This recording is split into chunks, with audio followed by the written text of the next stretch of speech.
Muy buenas tardes para todos, mi nombre es Hugo Alejandro Maldonado y con mis compañeros explicaremos la lectura de James Hoffman, La psicología del yo y el problema de la adaptación. En su obra La psicología del yo y el problema de la adaptación se plantea que el yo posee esferas libres de conflicto, es decir, sus funciones que no están en conflicto con los instintos y esas funciones autónomas permiten al individuo adaptarse al entorno de manera efectiva. Entre ellas se incluye la percepción, la memoria, el pensamiento racional y el juicio, los cuales operan de manera independiente de los impulsos y defensas.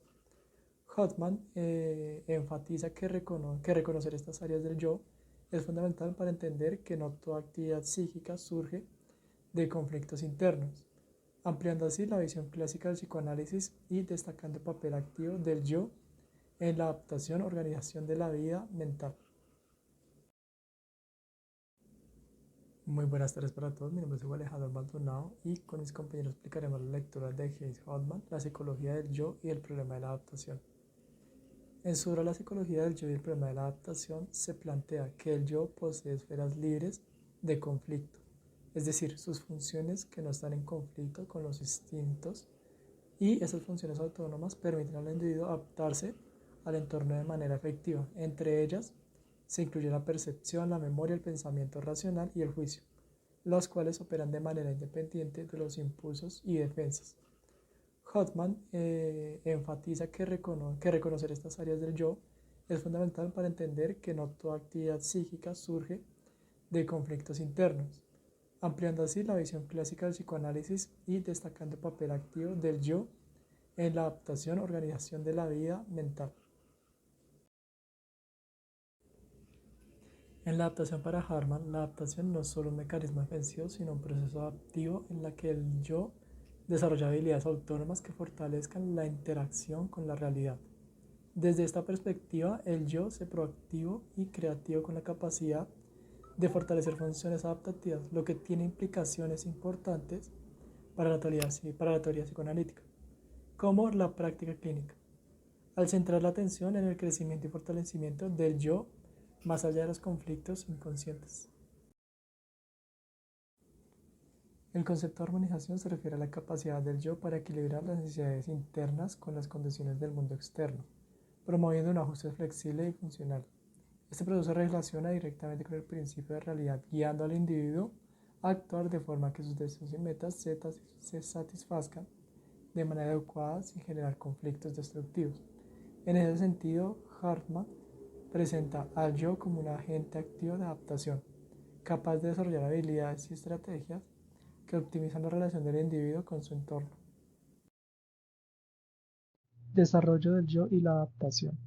La adaptación no se entiende como una simple represión de deseos o impulsos, sino como la capacidad del yo para manejar la realidad, anticipar consecuencias y establecer relaciones coherentes con el medio. Esta habilidad se fortalece en entornos estables, con límites claros y experiencias de éxito. Por el contrario, ambientes caóticos o excesivamente punitivistas pueden dificultar el desarrollo de un yo adaptativo. No toda la adaptación al medio, no todo proceso de aprendizaje y maduración es un conflicto. Me refiero al desarrollo libre de conflictos de la percepción, la intención, la comprensión del objeto, el pensamiento, el lenguaje y hasta las fases del desarrollo motor, la presión, el gateo, la marcha. Internalización, pensamiento y conducta racional. En el curso de la evolución descriptiva como un proceso de internalización progresiva, surge un factor regulador, habitualmente dominado el mundo interno, que está interpolado entre los receptores y los efectores, familiarizando con el de los adultos, como uno de los factores reguladores del yo y la amplitud del mundo subjetivo. El grado de sensibilidad a las experiencias se refleja de diferentes maneras sin necesidad de ser individuales a factores internos, sino más bien su papel en las relaciones funcionales objetivas del mundo externo. El desarrollo del pensamiento racional depende de esta internalización. Un yo maduro puede utilizar procesos secundarios de pensamientos como la planificación, el análisis y la resolución lógica de problemas, en lugar de depender únicamente de impulsos o fantasías junto con la conducta racional, no solo implica pensar correctamente, sino actuar de manera coherente con la realidad y tomar decisiones que promuevan la adaptación personal y social. Veremos algunas funciones internas del yo. La primera es la síntesis, donde el yo implica perfecciones, emociones, pensamientos, que esto permite que la persona mantenga una sensación de coherencia interna. Regulación emocional.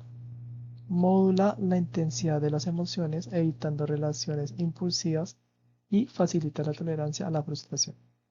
Control de impulsos. Evalúa la convivencia de expresar o progresar un impulso, favoreciendo la convivencia y la adaptación social.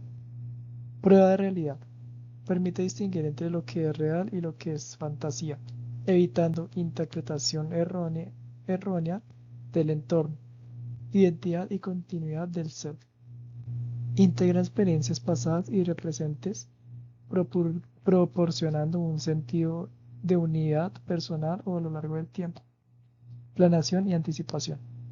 Facilita establecer metas, prever consecuencias y evaluar riesgos, consolidando la capacidad de adaptación adulta. Explicaré las consecuencias para los conceptos de salud y educación. Comenzamos viendo que las soluciones simples, como equiparar la salud con la mera ausencia de síntomas, son insuficientes. Aunque esta métrica sea fácil de abordar empíricamente, no logra definir el estado positivo de bienestar que aspiramos a conseguir. El autor, en esto, llega a la conclusión de que debemos renunciar a la formulación de un concepto teórico de salud universal.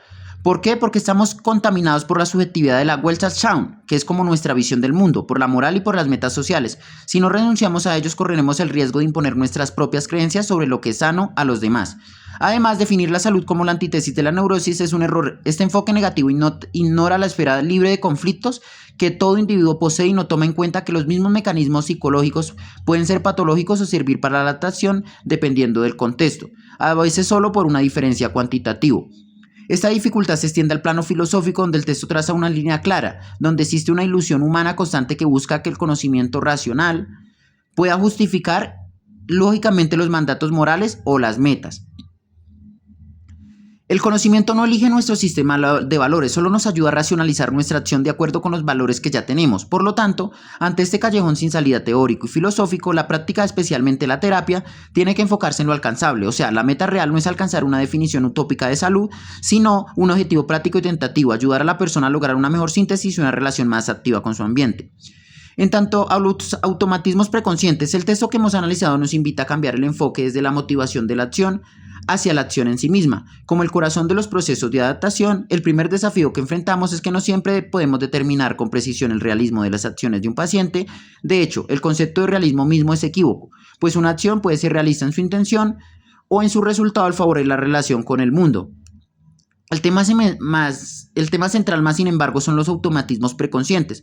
Estos son los logros consolidados del yo, tanto físicos como caminar, como mentales, como la percepción, donde la integración de los pasos intermedios de una tarea se vuelve automática con la práctica. Siguiendo una ley de abreviatura en fórmula, estos procesos se titúan preconscientes en el preconsciente y son esenciales para la adaptación. Por eso el autor critica la idea de que el yo deba ser totalmente flexible, pues esto es una ilusión. El yo sano no solo debe ser adaptable, sino que también debe ser capaz de combinar la flexibilidad con la automatización de manera prepositiva.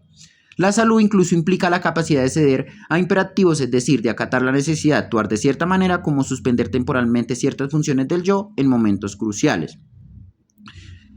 En cuanto a los aparatos yoicos y el desarrollo autónomo del yo, este texto nos lleva a un nivel de análisis más profundo en la psicología del yo, argumentando que el yo emplea tanto aparatos mentales como somáticos en cada una de sus acciones.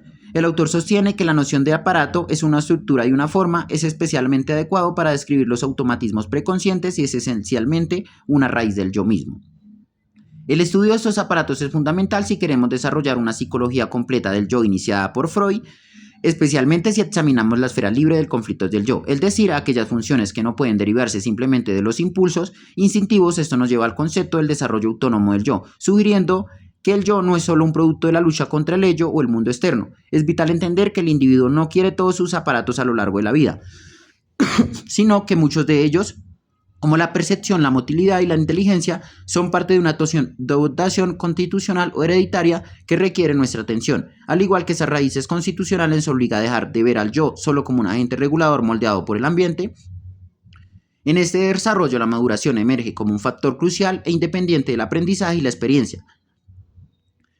Finalmente, este marco conceptual tiene implicaciones directas para la clínica. Al reconocer que los aparatos tienen sus propias líneas de desarrollo, podemos entender mejor el antagonismo primario del yo frente a los impulsos instintivos y cómo la maduración influye en la secuencia y la elección.